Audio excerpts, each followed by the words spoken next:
नमस्कार भाइयों और बहनों, मेरे चैनल वरदान पर आपका स्वागत है। आज मैं आपको एकादशी माता की व्रत की कथा के बारे में बताने जा रही हूँ। नारद पुराण के अनुसार भगवान विष्णु को एकादशी व्रत अति प्रिय है, इसलिए एकादशी का व्रत मुख्य रूप से भगवान श्री विष्णु को समर्पित है। और ऐसा माना जाता है कि जो भी व्यक्ति एकादशी व्रत को सच्चे हृदय के साथ करता है, उसकी सभी मनोकामनाएं पूर्ण होती हैं और उसे अपने जीवन में किसी भी प्रकार की कठिनाई का सामना नहीं करना पड़ता। चलिए कथा प्रारंभ करते हैं। श्री गणेशाय नमः। एक बार की बात है, एक राजा की दो बेटियां थी। छोटी बेटी एकादशी माता के व्रत किया करती थी। हर कोई छोटी बेटी की ही प्रशंसा करता था और बड़ी बहन छोटी बहन से ईर्ष्या करती थी। एक बार पड़ोसी देश के राजा का बेटा बड़ी बेटी को देखने आया, लेकिन उसे बड़ी बेटी की बजाय छोटी बेटी पसंद आ गई। अब बड़ी बहन छोटी बहन से और भी अधिक ईर्ष्या करने लगी। इस ईर्ष्या के चलते वह अपनी छोटी बहन को मारने के नए नए तरीके ढूंढने लगी। एक बार लड्डू में जहर मिलाकर अपनी बहन को मारने की कोशिश करती है, तो एक बार मटके में जहरीला सांप रखकर अपनी छोटी बहन के कमरे में रख देती है, और एक बार वह अपनी छोटी बहन को पनघट पर पानी भरने के बहाने ले जाती है और उसे कुएं में धक्का दे देती है। पर हर बार एकादशी माता उसे बचा लेती है, क्योंकि वह ग्यारस माता की परम भक्त थी। बड़ी बहन बहुत परेशान रहने लगी कि यह तो किसी भी तरह नहीं मरती। एक दिन वह अपनी छोटी बहन से बोली, मेरी प्यारी बहन, भगवान ने हमारी मृत्यु किसी न किसी तरह लिखी है। क्या तुम्हें पता है कि तुम्हारी मृत्यु कैसे होगी? छोटी बहन बहुत सीधी थी। वह कहने लगी कि मेरे प्राण मेरे पालतू तोते के गले में जो हार है उसमें अटके हुए हैं। यदि कोई मेरे पालतू तोते को मार दे और वो हार तोते के गले से उतार कर स्वयं पहन ले, तो मैं मृत हो जाऊंगी और उस हार को उतार के रखने पर मैं जीवित हो जाऊंगी। उस रात छोटी बहन राजा के पास गई और कहने लगी, पिताजी, यदि किसी कारण मेरी मृत्यु हो जाती है तो मुझे जलाना नहीं, बल्कि मेरी लाश को पुराने महल में एक खाट पर रख देना। पिताजी कहने लगे, प्रिय पुत्री, तुम ऐसा क्यों कह रही हो? 2 दिन बाद तो तुम्हारी शादी है। बेटी कहने लगी, पिताजी, समय का कोई भरोसा नहीं, शादी वाला दिन भी आ गया। बड़ी बहन छोटी बहन के पालतू तोते को ढूंढने की कोशिश करती है, परंतु वह उसे कहीं नहीं मिलता। तभी दरवाजे पर बारात आ जाती है।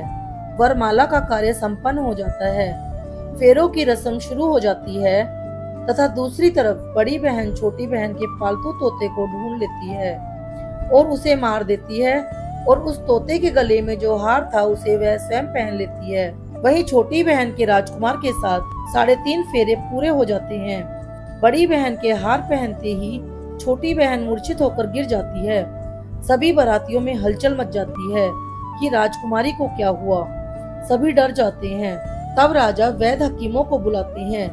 राजकुमारी को ले जाकर महल में लिटा दिया जाता है। तो हकीम राजा से कहते हैं कि हमने पहली बार देखा है कि राजकुमारी न तो जीवित है और न ही मृत, यह तो एक जिंदा लाश के समान है। यह सुनकर राजा अत्यंत दुखी हो जाते हैं। फिर वह उनसे कहते हैं कि बाहर जाकर कहना कि राजकुमारी बेहोश है। यदि आप ऐसा नहीं कहेंगे तो मैं आप सबको मृत्यु दंड दूंगा। तो यह सुनकर वैद्य हकीम बाहर जाकर राजा के कहे अनुसार बता देते हैं कि राजकुमारी बेहोश है और थोड़ी देर में ठीक हो जाएगी। तभी वहां पर बड़ी बहन आ जाती है और अपने पिताजी से कहती है कि पिताजी, मुझे छोटी बहन के मरने का बहुत दुख है, परंतु इससे भी ज्यादा दुख इस बात का है कि बारात खाली हाथ वापस लौट जाएगी और आपकी बहुत बदनामी होगी। आप ऐसा करें कि मेरी शादी राजकुमार के साथ कर दें, इससे बारात वापस नहीं जाएगी और आपका सम्मान भी बचा रहेगा। राजा को अपनी बेटी की बात सही लगी। फिर बड़ी बेटी को छोटी बेटी के शादी वाले कपड़े पहनाकर फेरों पर बिठा दिया जाता है, परंतु राजकुमार मना कर देते हैं कि यह मेरी पत्नी नहीं है। मेरी पत्नी जब बोलती है तो उसके मुख से फूल झड़ते हैं। लेकिन सभी ने समझा बुझाकर राजकुमार के बाकी के 3.5 फेरे बड़ी राजकुमारी के साथ करवा दिए। फिर बड़ी बेटी को राजकुमार के साथ विदा कर दिया जाता है, लेकिन राजकुमार बड़ी बेटी के हाथ से ना तो पानी पीते हैं और ना ही उसके हाथ का बना हुआ खाना खाते हैं। और ना ही उससे बात करते हैं। राजकुमार मन ही मन सोचते हैं कि मैं पता लगा कर रहूंगा कि आखिर मेरी पत्नी के साथ क्या हुआ। एक दिन राजकुमार बड़े दुखी मन से घोड़े पर बैठकर कहीं जा रहे थे कि अचानक घोड़ा वहीं जाकर रुका जहां राजकुमारी की लाश को रखा गया था। राजकुमार ने घोड़े को आगे लाने की बहुत कोशिश की, लेकिन घोड़ा आगे चलने को तैयार नहीं हुआ। तो राजकुमार ने सोचा कि यह घोड़ा क्यों अड़कर खड़ा हुआ है, इसके पीछे कोई ना कोई कारण अवश्य होगा। तब राजकुमार घोड़े से उतरकर यहाँ वहाँ देखते हैं तो उन्हें एक पुराना महल नजर आता है। वे उस महल के समीप जाते हैं और वहाँ खड़े द्वारपाल से पूछते हैं कि यह महल किसका है। तो द्वारपाल बताते हैं कि यह राजा का महल है। तब उसे पता चलता है कि यह तो उसके ससुर जी का ही महल है। तभी राजकुमार की निगाह सामने चारपाई पर पड़ती है। वह पूछते हैं कि सामने चारपाई पर कौन लेटा हुआ है। तो द्वारपाल बताता है कि यह राजा की छोटी बेटी है जो विवाह वाले दिन मूर्छित हो गई थी। राजकुमार अंदर जाकर देखते हैं कि यह तो उनकी पत्नी है जिसके साथ उनके 3.5 फेरे हुए थे। वे द्वारपाल से कहते हैं कि मैं यहाँ आया हूँ, इसके बारे में तुम किसी को मत बताना, मैं इसके बदले तुम्हें बहुत सा धन दूंगा। तब राजकुमार ने अंदर जाकर बाकी के इस बचे हुए 3.5 फेरे राजकुमारी की खाट के साथ ले लिए और वह उस दिन वहीं पर रहे और रात में भी वहीं पर रुके। तो जैसे ही रात होती है राजकुमारी को होश आ जाता है। राजकुमारी अपने पति को अपने सामने देखकर फूट फूट कर रोने लगती है। तब राजकुमार अपनी पत्नी को कहते हैं कि शादी वाले दिन तुम मूर्छित कैसे हो गई? तुम्हारे पिताजी ने मेरी शादी तुम्हारी बड़ी बहन के साथ क्यों कर दी, जबकि मैंने तो तुम्हारी बड़ी बहन को स्वीकार भी नहीं किया। तुम पूरा दिन तो मूर्छित रही और अब रात होने पर जीवित कैसे हो गई, इसका भी राज बताओ। तब राजकुमारी तोते और उसके गले में हार से जुड़ी सारी कहानी राजकुमार को सुनाती है और यह भी बताती है कि मैंने यह सारी बातें अपनी बड़ी बहन को बताई थी और वह यह भी बताती है कि मेरी बड़ी बहन मुझसे बहुत ईर्ष्या करती है। उन्होंने मुझे पहले भी कई बार मारने की कोशिश की, परंतु हर बार ग्यारस माता ने मेरी जान की रक्षा की। और वह यह भी बताती है कि मेरी बहन तोते के गले में जो हार है वह दिन में तो पहन लेती है परंतु रात को उतार कर रख देती है। इसी कारण मैं पूरा दिन तो मूर्छित रहती हूँ और रात में जीवित हो जाती हूँ। यदि वह हार मुझे वापस मिल जाए तो मैं हमेशा के लिए जीवित हो जाऊंगी। ये सब बातें सुनकर राजकुमार हैरान हो जाते हैं कि कोई बहन भी ऐसा कर सकती है। ये सब बातें सुनने के बाद राजकुमार वहीं रहने लगते हैं। बड़ी रानी ने दास दासियों को पता लगाने को कहा कि आजकल राजकुमार दिन रात कहाँ रहते हैं, परंतु बड़ी रानी को राजकुमार के विषय में कुछ भी पता न चला। उधर छोटी राजकुमारी गर्भवती हो गई। तब राजकुमारी राजकुमार से कहने लगी, मुझे चाहे पुत्र हो या पुत्री, रात में ही हो, दिन में तो मैं बेहोश रहती हूँ। एक दिन राजकुमार को किसी काम से बाहर जाना पड़ता है। उसी दिन राजकुमारी को प्रसव पीड़ा हो जाती है। तब वह ग्यारस माता को याद करती है। ग्यारस माता ने स्वयं आकर उसका प्रसव किया। उसने एक सुंदर पुत्र को जन्म दिया।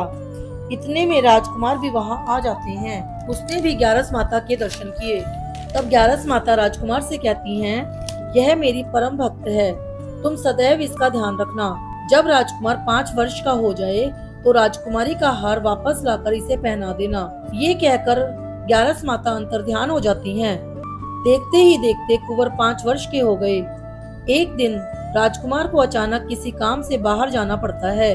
तो राजकुमार कुंवर से कहते हैं कि तुम अपनी माँ का ख्याल रखना, इनकी खाट के पास ही रहना, इधर उधर मत जाना। यह कहकर राजकुमार शहर की तरफ रवाना हो जाते हैं।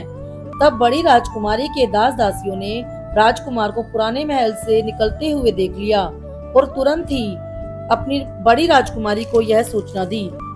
बड़ी राजकुमारी के हुक्म से कुंवर को उठवा लिया जाता है।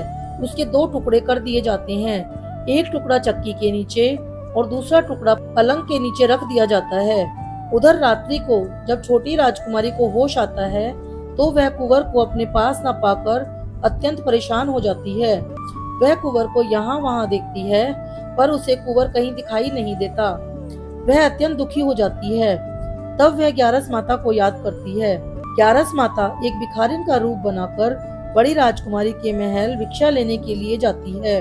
तब बड़ी राजकुमारी अपने दास दासियों को भिक्षा की सामग्री देकर बाहर भिखारिन के रूप में खड़ी ग्यारस माता को देने के लिए भेज देती है, परंतु ग्यारस माता उन दास दासियों के हाथ से भिक्षा लेने से इनकार कर देती हैं और वह कहती हैं कि वह तो राजकुमारी के हाथों से ही भिक्षा ग्रहण करेंगी। तब राजकुमारी स्वयं भिक्षा देने के लिए बाहर आती है। इतने में ग्यारस माता एक बिल्ली का रूप धारण कर महल में चली जाती है और दोनों टुकड़ों को आपस में मिलाकर उसमें प्राण फूंक देती हैं। कुंवर जीवित हो जाते हैं और कुंवर को अपने साथ लेकर पुराने महल चली जाती हैं। कुंवर को वापस पाकर छोटी राजकुमारी बहुत ही प्रसन्न होती है। एक दिन राजकुमार कुंवर को अपने साथ अपने महल में लेकर जाते हैं और बड़ी राजकुमारी से कहते हैं कि यह बालक मेरे मित्र की बहन का है, यदि तुम इसका ख्याल रखोगी तो शायद मेरा दिल तुम पर आ जाए। तो बड़ी राजकुमारी बड़े ही प्यार से उस बच्चे को अपने महल में रखती है और उसका बहुत ध्यान रखती है।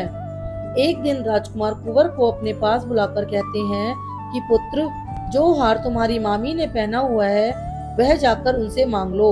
वह हार हम तुम्हारी माँ को ले जाकर पहना देंगे, इससे तुम्हारी माता सदैव के लिए जीवित हो जाएंगी, लेकिन यह बात तुम अपनी मामी को बताना नहीं। अब कुंवर बड़ी राजकुमारी के पास जाते हैं और उनसे कहते हैं कि मामी, आपने ये जो हार पहना हुआ है वह मुझे दे दो। एक बार तो बड़ी राजकुमारी हार देने से इनकार कर देती है, लेकिन फिर उसे राजकुमार के कहे हुए शब्द याद आते हैं कि यदि तुम इस बालक का ध्यान रखोगी और इसे खुश रखोगी तो शायद मेरा दिल तुम पर आ जाए। तो यही सोचकर वह हार अपने गले से उतारकर कुंवर को दे देती है और कुंवर वह हार ले जाकर अपने पिताजी को दे देता है।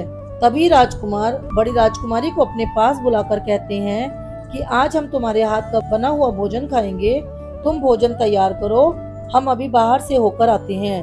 तो बड़ी राजकुमारी बहुत ही प्रसन्न होती हैं कि आज मेरे पति मुझसे प्रसन्न हैं। वह खुशी खुशी भोजन तैयार करती है।